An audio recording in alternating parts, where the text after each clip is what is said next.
बिस्मिल्लाहिर्रहमानिर्रहीम। अस्सलाम वालेकुम। अल्लाह पाक से दुआ है कि आप सब बहन भाई हमेशा खुश रहें, हंसते बसते रहें और तकलीफ़ परेशानी से आज़ाद रहें, आमीन। आज हम बना रहे हैं पालक और मेथी के पकोड़े, जो कि बहुत ही मज़े के बनते हैं और इनकी खुशबू दूर दूर तक जाएगी इंशाल्लाह जब आप इसको बनाएंगे, और टेस्ट भी इनका बहुत अच्छा आएगा। तो इसके लिए सबसे पहले ये देखें, मेरे पास 1 किलो आलू हैं, जिनको मैंने इस तरह से बारीक में आलू को काट लिया। ठीक है, अगर आप मोटा आलू काटना चाहते हैं तो आप थोड़े से मोटे भी काट लें। तो इसमें इसके साथ ये देखें 2 दरमियाने साइज़ की प्याज थी, उनकी मैंने इस तरह से कटिंग कर ली है। ठीक है, थोड़ा सा इसमें जाएगा पानी, सूखा धनिया, ज़ीरा, नमक है, कुटी लाल मिर्च है, अगर आप पीसी डालना चाहते हैं पीसी डालें, और ये मेथी है जिसको मैंने अच्छी तरह से धो के काटा हुआ है। ठीक है, आप पहले काट लें, धो लें, बाद में धो लें। और ये पालक और बेसन। ठीक है, बेसन भी आप अपनी चॉइस के हिसाब से डालें, जितना टेस्ट के हिसाब से डालें, जितना आपको पसंद हो। अगर आप, क्योंकि मैं तो कड़ी के लिए पकोड़े बना रही हूँ, जब हम कड़ी के लिए पकोड़े बनाते हैं तो उनमें थोड़ा सा बेसन हम ज़्यादा डालते हैं, क्योंकि अगर बेसन कम होगा तो पकोड़े जो हैं वो कड़ी में टूटना शुरू हो जाएंगे। ठीक है, तो बेसन डालने के साथ साथ 1 किलो आलू में आप आधा किलो जो बेसन है ना वो आप डाल लें। ठीक है, और इसमें डाल देते हैं सूखा धनिया, ज़ीरा, नमक, और हम इसमें डाल देते हैं कुटी लाल मिर्च। ठीक है, जितनी आप खाते हो, आपको जितनी पसंद हो उतनी आप इसमें डाल लें।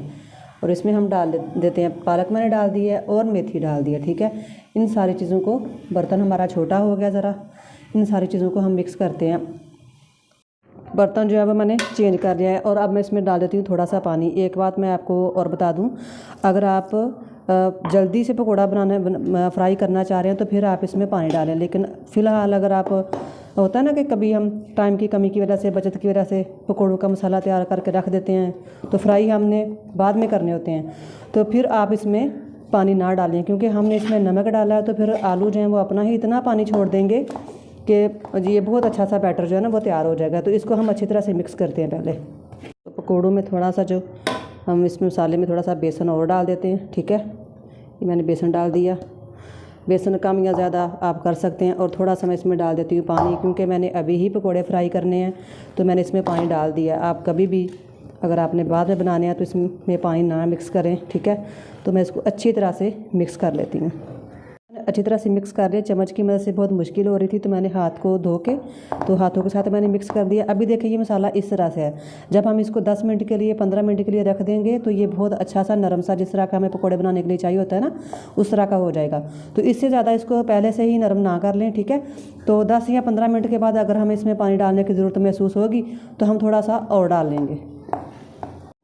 तो 10 मिनट के बाद ही ये देखें मसाला हमारा कितना नरम हो गया है माशाल्लाह से। ये देखें पकोड़े बनाने के लिए ये बिल्कुल तैयार है। लेकिन फिर भी अगर आप इसमें किसी चीज़ की कमी पेशी करना चाहते हैं, बेसन और डालना चाहते हैं तो और डाल लें। ठीक है, तो थोड़ा सा आप इस तरह से थोड़ा सा मसाला पकड़ के इसकी नमक और मिर्च को टेस्ट कर सकते हैं, जो चीज़ आपको कम लगे वो डाल लें। तो मसाला जो है वो पकौड़ों के लिए तैयार है। तो अब हम इसको करते हैं फ्राई। तो कढ़ाई में घी जो है वो गर्म हो गया। बिस्मिल्लाहिर्रहमानिर्रहीम। अब हम इसमें पकौड़े डालना शुरू करते हैं। ठीक है, आप चाहें तो चम्मच के साथ डाल लें। ठीक है, अगर हाथों के साथ आपको मुश्किल हो रही है या हाथ जलने का डर है तो आप चम्मच की मदद से बना लें। तो इस तरह से करके हम पकौड़ों को फ्राई करते जाएंगे। ये देखें माशाल्लाह से सारे कढ़ाई में मैंने पकौड़े डाल दिए।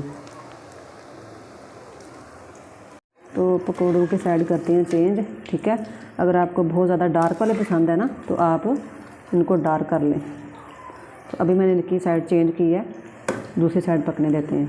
पकौड़ों के देखें दोनों साइडें जो हैं वो अच्छी तरह से फ्राई हो गई हैं। अगर आप इनको थोड़ा सा और डार्क करना चाहते हैं तो डार्क कर लें। तो साथ साथ एक रिक्वेस्ट है कि अगर आपको वीडियो पसंद आ रही है तो उसको लाइक कर दें और चैनल को सब्सक्राइब कर दें। तो इन पकौड़ों को हम निकाल लेते हैं, और इनको निकालने के बाद हम इसमें दूसरे डाल देंगे। बिस्मिल्लाहिर्रहमानिर्रहीम। अब हम डाल रहे हैं वो पकौड़े निकालने के बाद दूसरे, इसी तरह से फ्राई करते जाएंगे। और इस तरह से तो माशाल्लाह से पकोड़े हमारे हो गए हैं सारे फ्राई, और इनकी खुशबू से, क्योंकि मैंने मेथी डाली है, बहुत अच्छी इनकी खुशबू है। ठीक है, तो पकोड़े इस तरह से बनाएं। ठीक है, और दुआओं में याद रखें, वीडियो को लाइक कर दें, चैनल को सब्सक्राइब कर दें। तो मैंने ये पकोड़े बनाए थे कड़ी के लिए, तो मैं डाल रही हूँ इसको कड़ी में। ठीक है, बिस्मिल्लाहिर्रहमानिर्रहीम। और साथ हम डाल देते हैं धनिया। तो अगली वीडियो तक के लिए अल्लाह हाफिज़।